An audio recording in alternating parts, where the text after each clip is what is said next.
আমার আজকের রেসিপি সয়াবিনের পাটিসাপটা। সয়া চাংস দিয়ে তো সাধারণত আমরা ঝাল বা নোনতা রেসিপি ট্রাই করি, তো একবার এই মিষ্টিটা বাড়িতে তৈরি করে দেখুন, বেশ ভালো লাগবে। মনেই হয় না যে এটা সয়াবিন দিয়ে তৈরি, একেবারে অন্যরকম। তো চলুন রান্নাটা শুরু করা যাক। এর জন্য আমি একটা বাটির মধ্যে মেজারিং কাপের 1 কাপ ময়দা নিয়ে নিলাম, আর ওই কাপ মেপে হাফ কাপ নিয়ে নিলাম সুজি।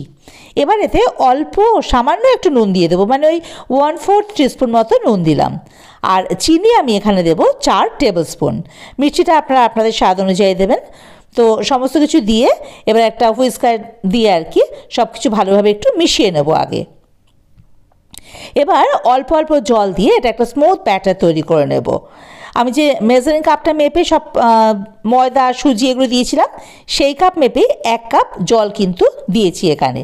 দেখুন ব্যাটারটা রেডি হয়ে গেছে। কনসিস্টেন্সিটা দেখুন, এই যে এরকম হবে। তো এটাকে এবারে রেস্টে রেখে দেবো ঘন্টাখানেকের জন্য, কারণ সুজি আছে, সুজিটাও তো ফুলবে। ততক্ষণে ওদিকে পুরটার ব্যবস্থা করা যাক। তার জন্য ওভেনে একটা কড়াই বসিয়ে তাতে 1.5 থেকে 2 টেবিল স্পুন মতো বাদাম আমি একটুখানি শুকনো কলাই দেখুন ভেজে নিয়েছি। আপনাদের যদি বাদাম ভালো না লাগে সেক্ষেত্রে আপনারা কম বাদাম দেবেন। এবারে এই সয়াবিন নিয়েছি আমি 50 গ্রাম মতো। এটা 2 মিনিট এভাবে জলের মধ্যে ফুটিয়ে সেদ্ধ করে নিয়েছি। দেখুন এটা সেদ্ধ হয়ে গেছে। এবার জল থেকে ছেঁকে এটা তুলে নেব অন্য একটা পাত্রে।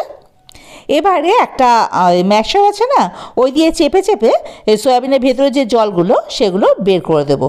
আপনারা চাইলে হাত দিয়েও এটাকে চিপে নিতে পারেন। মোটামুটি এটাকে জলগুলো বের করে নিতে হবে। তারপরে গ্রাইন্ডারে একটা মিহি পেস্ট করে নেব। দেখুন এগুলো পেস্ট করে রেখে দিয়েছি। আর ওই দিকে যে বাদামটা ভেজে রেখেছিলাম ওটা ঠান্ডা হয়ে যাওয়ার পরে খোসা ছাড়িয়ে এরকম আধ ভাঙা করে রেখে দিয়েছি।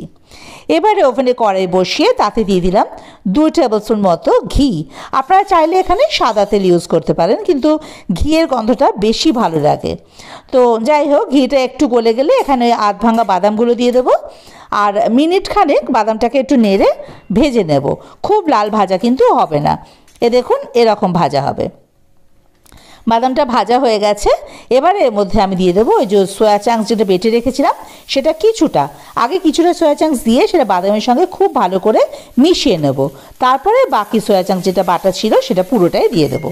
এবারে সব কিছু একসঙ্গে খুব ভালোভাবে মিশিয়ে নেব। আমি এটা দুভাগে দিয়েছি যাতে এটা খুব ভালোভাবে মেশাতে পারা যায়, ওই জন্য মেশানোর সুবিধার জন্য। এবার সব কিছু একসঙ্গে খুব ভালোভাবে এই মিনিট 2-1 নাড়াচাড়া করে নেব। ফ্লেমটা কিন্তু মিডিয়ামে করে দিয়েছি। এবার এর মধ্যে দিয়ে দেবো আমি গুঁড়ো দুধ 2 টেবিল স্পুন। গুঁড়ো দুধটা দিলে টেস্টটা খুব ভালো আসে। আপনারা অবশ্য গুঁড়ো দুধের জায়গায় এখানে ক্ষীর দিতে পারেন। তো আমি আর ক্ষীর দিইনি, গুঁড়ো দুধ ছিল আমার কাছে, তো সেটাই দিয়ে দিয়েছি। এতে টেস্টে কোনো অসুবিধা হয় না, খেতে বেশ ভালো লাগে। এবারে এর মধ্যে দিয়ে দেবো মিষ্টির জন্য চিনি। আমি এখানে 3 টেবিল স্পুন মতো চিনি আগে দিয়ে দিলাম। এবার সব কিছু একসঙ্গে খুব ভালোভাবে মিশিয়ে নেব। এভাবে চেপে চেপে মেশাতে হবে যতক্ষণ না অবধি চিনিটা গলে যায়। এ দেখুন অনেকটা মাখা মাখা হয়ে এসছে। এটা মিনিট 4 আমি মিডিয়াম ফ্লেমে এভাবে নাড়াচাড়া করে নিয়েছি। এবার টেস্ট করে দেখে নেব চিনিটা লাগবে কি না। হ্যাঁ, আমার আর একটু চিনি লাগবে। আমি এখানে আরও 1 হিপড টিস্পুন চিনি দিয়ে দিয়েছি। এবার সব কিছু একসঙ্গে আবার খুব ভালোভাবে ততক্ষণ অবধি নাড়ব যতক্ষণ না এই পুরটা কড়াইয়ে গা ছেড়ে বেরিয়ে আসে। আরও মিনিট 2 কিন্তু আমি ওর মিডিয়াম টু লো ফ্লেমেই ভালোভাবে নাড়াচাড়া করে নিয়েছি।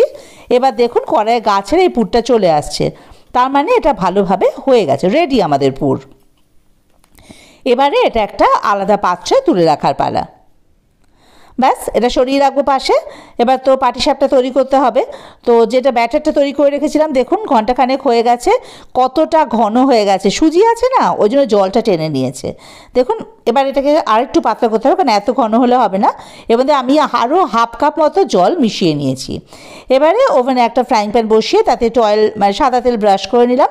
এই যে দেখুন ব্যাটারটা, এতে আমি আরও হাফ কাপ কিন্তু জল মিশিয়েছি, এরকম হবে এটা। এবারে ওই যে ফ্রাইং প্যানে তেল ব্রাশ করে নিয়েছিলাম, ওখানে ফ্লেমটাকে একদম মিডিয়াম টু লোতে করে ওই ব্যাটার থেকে হাতায় করে ওর মধ্যে দিয়ে দেবো ফ্রাইং প্যানের মধ্যে। আমার হাতাটা একটু ছোট হয়ে গেছে, তো যাই হোক এভাবে ঘুরিয়ে ঘুরিয়ে এবার ফ্রাইং প্যানটাকে ওই গোলাটা একটা শেপ দিতে হবে আর কি। একদম গোলই যে করতে হবে প্রপার এরকম কোনো ব্যাপার নেই, কারণ এর মধ্যে তো আবার পুর পড়বে। এবার যে পুরটা তৈরি করেছেন সয়ার, সেই পুরটার মধ্যে দিয়ে এইভাবে খুন্তি আর চামচির সাহায্যে এভাবে করে মুড়ে দেবো। এই যে এবার দুটো সাইড একটু এভাবে চেপে দেবো। ব্যাস রেডি। উল্টে দেবো এবারে একটুখানি, ওই দুধারটা একটু চেপে নিলে আমাদের পাটিসাপটা সয়াবিনের রেডি। এবার আরেকটা তৈরি করে দেখিয়ে দিই। বারবার যে তেল ব্রাশ করতে হবে এরকম কিন্তু কোনো ব্যাপার নেই। একবার অয়েল ব্রাশ করার পরে বেশ কয়েকটা পাটিসাপটা কিন্তু উঠে আসে, কারণ এটা ননস্টিকের তো যাই হোক, এবার হাতে আমি চেঞ্জ করে নিয়েছি, যার জন্য ব্যাটারটা দিতে আমার কোনো অসুবিধা হয়নি।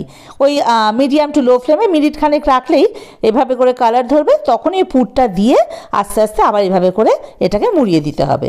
দেখুন এভাবে করে পাটিসাপটা তৈরি করে নিতে হবে। ব্যাস এভাবে করে একে একে সব কটা পাটিসাপটা আমরা তৈরি করে নেব। সয়াবিন দিয়ে যে পাটিসাপটা তৈরি করা যায় আপনারা আবার বাড়িতে অবশ্যই তৈরি করবেন, বেশ ভালো লাগে কিন্তু খেতে, একদম অন্য রকমের আর কি। তো যদি রেসিপিটা আপনাদের ভালো লেগে থাকে তাহলে কিন্তু আমাকে কমেন্ট বক্সে অবশ্যই জানাবেন। আর হ্যাঁ, রেসিপিটা ভালো লাগলে লাইক, শেয়ার, কমেন্ট আর আমার চ্যানেলটাকে সাবস্ক্রাইব করে আমার পাশে থাকার অনুরোধ রইল। আর বেল আইকনটা প্রেস করে দেবেন, তাতে করে আমি কোনো নতুন রান্না আপলোড করলে তার নোটিফিকেশানটা আপনাদের কাছে সহজেই পৌঁছে যাবে।